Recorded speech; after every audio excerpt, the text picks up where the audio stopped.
Good morning and Merry Christmas. And before I get started with today's golf lesson, I want to take a moment to thank all of you in the military and also who work at hospitals in the police department and things like this, as you work, we become safer and we get to enjoy this holiday with our families. And so thank you once, thank you twice, thank you 1,000 times because you deserve it.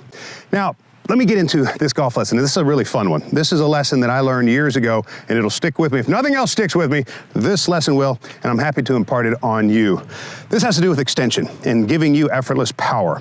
About 22 years ago, I was at my first job in golf. I was the manager and teaching professional and really only employee at this 10-cup sort of driving range in the mountains of Western North Carolina. Now, as a result of having acquired that position, there would be days, particularly in the dog days of summer, when it was just too hot for the average person to come out and hit golf balls. I would be there for 6 and 7 hours without seeing a soul. So what do you suppose I did? I hit golf balls. Now, this was before I had a cell phone. Some people had cell phones back in the mid to late 90s, but I did not. But what we did have was a cordless phone. And so the boss wouldn't know I was out goofing off hitting balls all day. I would bring it out next to my pile and set it down and hit golf shots. Well, obviously it would ring once in a while and I'd have to pick it up. But imagine this, you're talking on a phone in a conversation longer than you're really interested, but there's a pile of balls at your feet and you got a club in your hand. So what do? You start going, yeah, I see what you mean, yeah.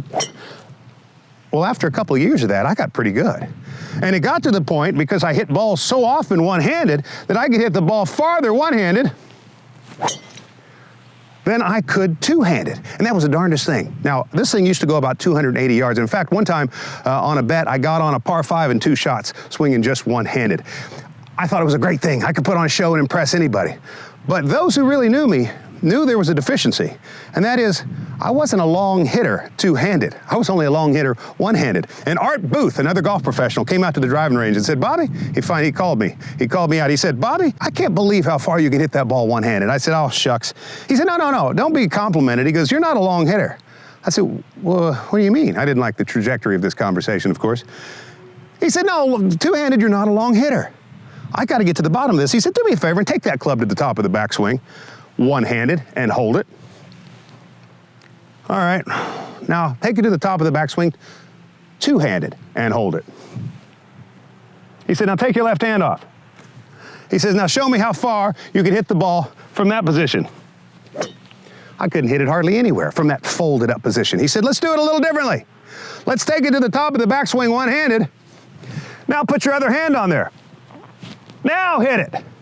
That changed absolutely everything. That ball came off of there like a rocket. He gave me 40 yards on the spot. Now let's think about this. What did he reveal to me? What is extension? Well, think of it like this. If I have a chain in my hand that has 10 links on it, I'm holding onto the top of the chain. There's a link, there's a link, there's a link, there's a link, there's a link. If I start spinning that chain around, which link is traveling the fastest? Well, obviously the outer one, the one that's going the greatest distance in the same amount of time. And so the key to more distance wouldn't be speeding up the inside link. The key to getting more distance would be lengthening the chain, so that by virtue of just a greater distance it must travel, therefore it goes faster. And so how do we do this? Well, you could do like I did, and spend 2 years hitting balls one-handed so that it becomes very easy for you to adopt that. Or you could just do the drill that Art had me do, and that is take the club to the top of the backswing and hold it.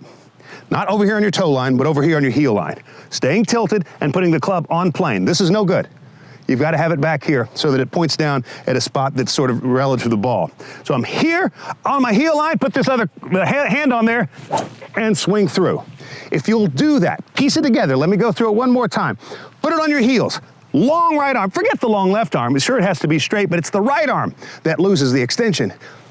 Get that on your heel line, stay tilted, put it on plane, not vertical, on plane, put the other hand on there and learn to hit golf balls, and you'll be amazed at what you can do in a short amount of time. There aren't too many things that I've done over the years that I can say with certainty will increase your club head speed, but that is one of them.